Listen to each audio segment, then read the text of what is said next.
Hi friends, இன்றைக்கி நம்ம முட்டையை வச்சு ஒரு ஹெல்த்தியான ஸ்நாக்ஸ் செய்ய போகிறோம். வாங்க பார்க்கலாம். 5 முட்டையை எடுத்து கடாயில் சேர்த்து தண்ணி ஊற்றி அவிச்சிடலாம். முட்டை நல்லா வெந்துருச்சு. எல்லாத்தையும் உடச்சிட்டு ஒரு பாத்திரத்தில் சேர்த்துக்கலாம். முட்டையே பிடிக்காத குழந்தைகளுக்கு இந்த மாதிரி ஸ்நாக்ஸ் செஞ்சு கொடுத்தா விரும்பி சாப்பிடுவாங்க. இப்போது எல்லா முட்டையும் உடச்சாச்சு. எல்லா முட்டையும் துருவிக்கிடலாம்.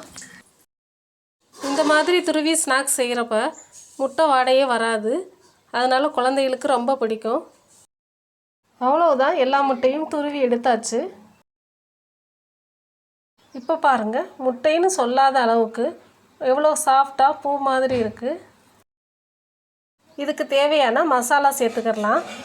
மிளகாய் பொடி 1 spoon, garam masala 1 spoon, மல்லிப்பொடி 1 spoon, ஜீரகப்பொடி 1 spoon, கடலை மாவு 4 ஸ்பூன், மிளகு 1/2 ஸ்பூன், பெருங்காயப்பொடி 1/2 டீஸ்பூன், இஞ்சி பூண்டு பேஸ்ட்டு 2 ஸ்பூன், கறிவேப்பிலை சிறிதளவு இதே மாதிரி பொடி பொடியாக கட் பண்ணி சேர்த்துக்கோங்க. 2 பெரிய வெங்காயம் சின்ன சின்னதாக கட் பண்ணி வச்சுருக்கேன், அதையும் சேர்த்துக்கலாம். இது எல்லாத்தையும் சேர்த்து செய்கிறப்ப டேஸ்ட்டு ரொம்ப நல்லாயிருக்கும். இதுக்கு தேவையான அளவு உப்பு, முட்டையில் உப்பு இருக்குது, அதனால் பார்த்து சேர்த்துக்கோங்க. இது எல்லாத்தையும் சேர்த்து நல்லா பிசைஞ்சுக்கிடலாம்.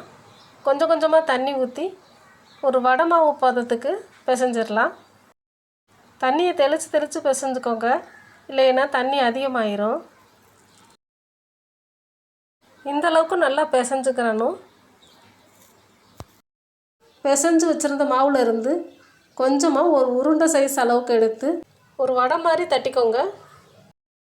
இருக்கிற மாவு எல்லாத்தையும் இதே மாதிரி தட்டி எடுத்துக்கோங்க. இது முட்டைன்னு சொல்லாத அளவுக்கு மசாலாவெலாம் போட்டிருக்கோம்ல, அதனால் அவ்வளோ சூப்பராக இருக்கும். எல்லாத்தையும் தட்டி வச்சாச்சு. இப்போ எண்ணெயில் போட்டு பொரிச்சு எடுத்துடலாம். ஒரு கடாயில் பொரிக்க தேவையான எண்ணெய் ஊற்றிட்டு கடாய் எவ்வளோ பத்துதோ அந்த அளவுக்கு போட்டு பொரிச்சு எடுத்துக்கலாம். லோ ஃப்ளேமில் வச்சுருந்தீங்கன்னா எண்ணெய் குடிச்சிரும். முடிஞ்ச அளவுக்கு மீடியம் ஹீட்லேயே வச்சுருங்க. ஒரு பக்கம் வெந்த உடனே இன்னொரு பக்கம் வேக வச்சு மொறுன்னு எடுத்துடலாம். ரொம்பவே ஹெல்த்தியான முட்டை கட்லெட் சூப்பராக ரெடி ஆயிடுச்சு. இது முட்டையில் செஞ்சதுன்னு யாரும் நம்பவே மாட்டாங்க. அந்தளவுக்கு டேஸ்ட்டு பக்காவாக இருக்கும்.